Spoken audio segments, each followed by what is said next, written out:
Ayan, hi Lourdes. Ito yung tungkol kay Elijah. Ang pangalan niya sa Tagalog, Elias. So, isa siyang propeta. 'Di ba, nakita mo yun sa Superbooks, parang pinadalhan siya ni Lord ng pagkain sa pamamagitan ng mga ibong itim, parang mga uwak ba. Ngayon, nung nagkaroon ng digmaan, kasi yung hari nung panahong yun, masama siyang hari nung panahon ni Elias. Tapos yung asawa niya, masama din, si Jezebel ang pangalan. Si Jezebel, isa siyang mangkukulam. Tapos kontrolado niya lahat ng mga tao kasama yung hari. Parang ang dating under the saya si Haring Ahab. Ahab yung pangalan ng hari nun. Tapos, si Jezebel, iba kasi ang Diyos niya. Ang pangalan ng Diyos niya si Baal. Diyos lang. Hindi siya Panginoon eh. Basta, Diyos, ang pangalan niya ay Baal. Tapos, maraming mga propeta na kay Jezebel. Dun sa relihiyon ni Jezebel.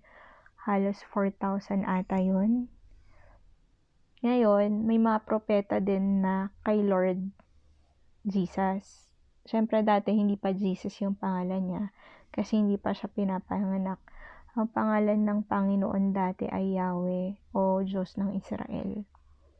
Tapos, si Elias, isa siya sa mga propeta ng Panginoong Yahweh.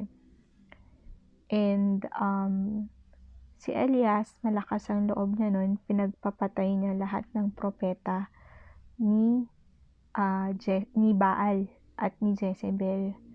So, nung nalaman ni Jezebel na pinagpapatay-patay ni Elias yung mga propeta niya, sinabi ni Jezebel, punta tayo sa verso 2. Etong bandang to. Yan. Yan bandang yan. Kaya't nagpadala si Jezebel ng isang sugo upang sabihin kay Elias, patayin sana ako ng mga Diyos kung hindi ko gagawin sa iyo sa ganitong oras ang ginawa mo sa mga propeta. So, natakot si Elias na mamatay kasi mangkukulam nga si Jezebel and halos lahat ng tao nun takot na takot talaga sa kanya. Kasi mapanlin lang siya.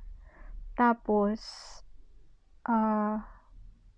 yun nga, kaya niyang pumatay. Ang puso niya ubod ng kasamaan.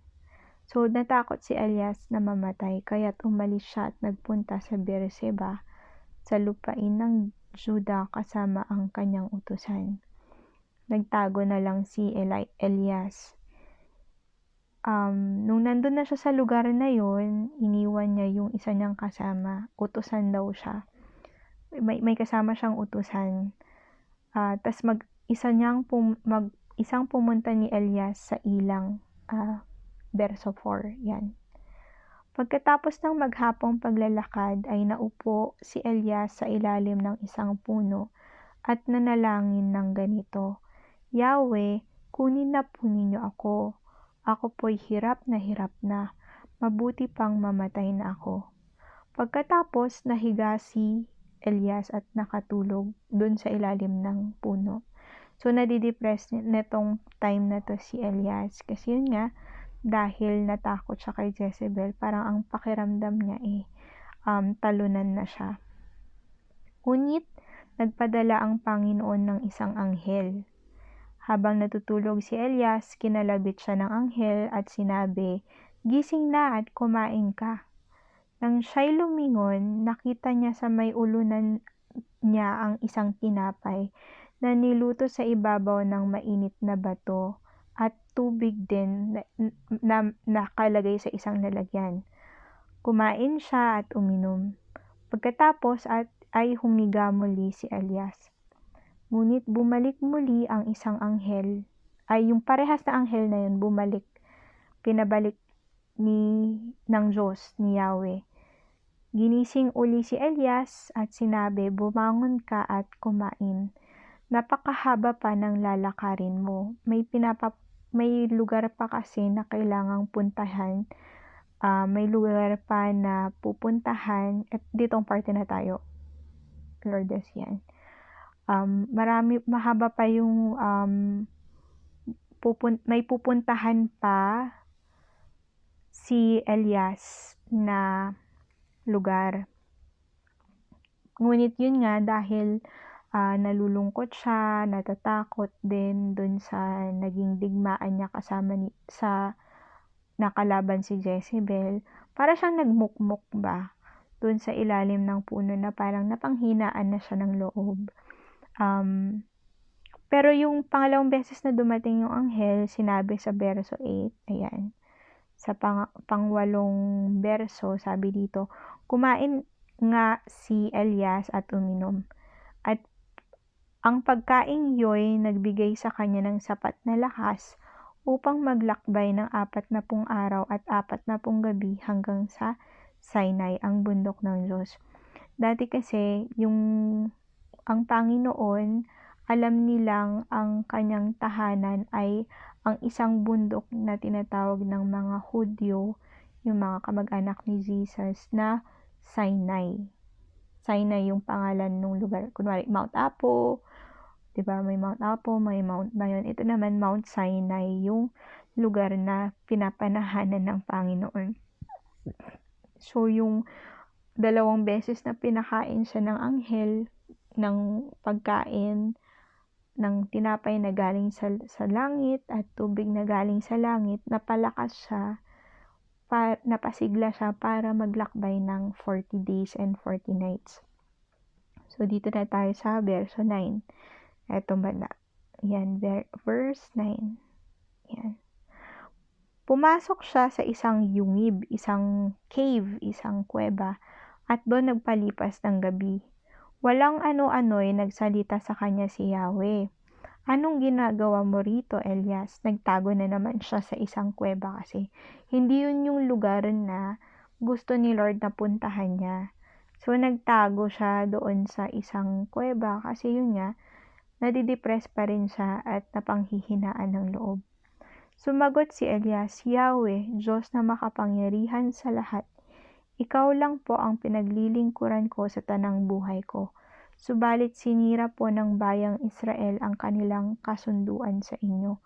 Winasak nila ang inyong mga altar, lahat ang mga banal ay sinira nila, at pinatay ang inyong mga propeta. Ako na lamang ang natitira at pinaghahanap nila ako upang patayin din. Ganito ang sagot sa kanya ng Panginoon. Lumabas ka at tumayo sa ibabaw ng bundok sa harapan ko. Pagkasabi nito, dumaan si Yahweh at pagkasabi nito, so lumabas nga si Elias mula sa kuweba, 'di ba? Tas may umihip na napakalakas na hangin. Naramdaman yun ni Elias. Dito na tayo sa may verso 11. Yan. Kasulat dyan, pagkasabi nito, dumaan si Yahweh at umihip ang napakalakas na hangin. Sumabog ang bundok at nagkadurog-durog ang mga bato sa lakas ng hangin. Ngunit wala sa hangin si Yahweh. So, nakita niya na parang biglang nag-rock slide doon sa may isang bundok dahil sa lakas ng hampas ng hangin, pero wala doon ang Panginoon. Nang tumigil yung hangin na naramdaman ni Elias, bigla namang lumindol. Ngunit doon sa lindol, wala din ang Panginoon. Nang matapos yung lindol, bigla namang kumidlat. Ngunit wala din sa kidlat si Yahweh. Dito na tayo sa verso 12. Yan. Pagkalipas ng lindol ay kumidlat, ngunit wala rin sa kidlat si Yahweh. Pagkalipas ng kidlat, matapos nung kidlat, narinig niya ang isang banayad na tinig. So, yung banayad na tinig na yon, isang maliit na payapang tinig, yun nandoon ng Panginoon. Yun ang boses ng Panginoon. Ngayon lumabas si Elias, tinakpan ng balabal ang kanyang muka at naghintay sa bunganga ng kuweba. Narinig niya ang isang tinig na nagsabi, "Elias, ano ang ginagawa mo rito?" Sumagot siya sa Panginoon, "Yahweh, Diyos na makapangyarihan sa lahat. Ikaw lamang po ang pinaglilingkuran ko sa tanang buhay ko. Subalit sinira po ng bayang Israel ang kanilang kasunduan sa iyo. Winasak nila ang inyong mga altar at pinatay ang inyong mga propeta. Ako na lamang ang natitira at pinaghahanap nila ako upang patayin din." Sinabi sa kanya ni Yahweh, "Bumalik ka sa ilang na malapit sa Damasco." So may instruction si Lord ngayon kung saan siya pupunta.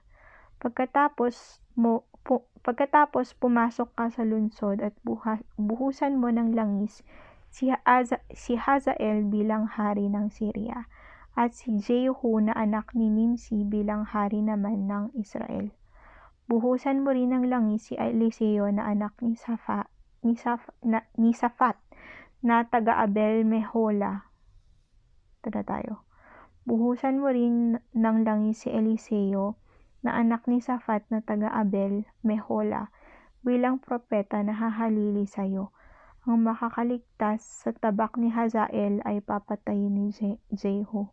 Ang makaligtas naman sa tabak ni Jehu ay papatayin ni Eliseo. So, ito yung instructions ni Lord kasi sa pagiging depressed ni Elijah na parang nawalan na siya ng pag-asa, wala ng ibang solusyon, parang wala ng ibang paraan, wala ng ibang daan. Sinabi ngayon ni Lord na puntahan mo ang mga tao na sasabihin ko sa'yo. So, sabi si Hazael, si Jehu, si Hazael, si Jehu, tapos yung isa si Eliseo. Kasi sa kanila ipapasa ngayon ni Elijah yung mga instructions ng Panginoon para mula sa isang tao lang na gumagalaw para sa Panginoon, ngayon magiging 4 na sila na gagawa ng gawain ng Panginoon. Tsaka nung sobrang depressed ni Elijah na, "Lord, ako na lang naiiwan, tanggalin mo na ako sa mundo," kasi parang dating naramdaman nga niya na talunan na dahil malakas nga kasi si Jezebel, yung mangkukulam na si Jezebel. Pero sabi ng Panginoon kay Elijah, dito sa verso 18 na tayo, sinabi niya, parang inassure niya, sinabi niya kay Elijah or kay Elias, "Huwag kang mag-alala kasi hindi ka nag-iisa. Merong 7,000 na tao ang hindi pa lumuluhod kay Baal at hindi humahalik sa kanyang imahen." Nandito na tayo sa verse 18. Gaya ng sinabi ko, depressed nga kasi si Elijah dahil akala niya siya na lang yung naiiwan na pumupuri sa Diyos makapangyarihan ng Israel. Si Jesus nga nung panahon yun. Tapos yun nga, gusto niya nang mawala sa mundo dahil naramdaman niya yung pagiging talunan, lalo nakaharap niya yung mangkukulam na si Jezebel. Pero ina-assure at pinapalakas yung loob ni Elias na, "Huwag kang mag-alala, Elias, hindi ka nag-iisa dahil meron pang 7,000 tao na katulad mo, marami kayo. May 7,000 tao na pumupurit gumugunita pa rin sa Panginoon ng Israel at na hindi nila pinupuri o inaalayan ng offering ng sacrifice ang Diyos-Diyosan na si Baal. Kaya wag kang mag-alala." Ayun. So, just an encouragement na sa mga panahon na nalulungkot tayo, na nawawalan tayo ng pag-asa, katulad ni Elias, 'di ba? Nawalan siya ng pag-asa. Tapos siguro parang sa sobrang depressed niya, sa sobrang feeling niya talunan siya. Nagmukmuk siya sa ilalim ng puno, tapos yung isa naman, nagtago siya sa isang kuweba na hindi naman sinabi ni Lord na magtago siya sa kuweba. Pero sa mga panahong yun, alam ng Panginoon kung nasaan siya. At maliban nun, hindi siya iniwan ng Panginoon. Sa halip, nagpadala pa nga yung Panginoon ng tinapay at tubig sa pamamagitan ng isang anghel. At pinaramdam din ni Lord kay Elias na wala man siya sa mga disaster, wala man siya dito sa physical na mundo. Hindi siya nakakita sa lindol, hindi siya nakakita sa pagbagsak sa rock slide ba? 'Di ba? Bumagsak yung parte ng bundok. Hindi man siya nahahanap sa hangin, hindi man siya nahahanap sa ano pa ba isa? Lindol. Sa kidlat, hindi man siya nahahanap sa kidlat. Mahahanap siya doon sa maliit na boses, sa banayad na boses, banayad na tinig na naririnig ni Elias sa kanyang puso at sa kanyang mga espiritual na tenga. Ayun, kaya lahat tayo, hindi rin tayo pamamayaan ng Panginoon. Hihintay din niya na lumakas tayo. Parang binibigyan niya tayo ng pagkakataong magpahinga sa kanyang presensya, magpahinga sa kaligtasan ng kanyang kanlungan. 'Di ba? Yung kanlungan para siyang refuge, parang evacuation center na pwede mong pagpahingahan mula sa mga disaster na pwedeng makapahamak sa'yo. Kaya yon, isa siyang ligtas na lugar na pwede nating pagpahingahan. At kapag ready na tayo, bibigyan din niya tayo ng sigla para lakbayin yung mga kailangan nating puntahan. Sa bawat paghakbang natin, nandoon siya na nagbibigay ng encouragement para magpatuloy sa paglalakad paharap, papunta sa hinaharap. Hindi para lumingon sa nakaraan, pero para magtiwala sa pinapakita niya sa atin sa hinaharap.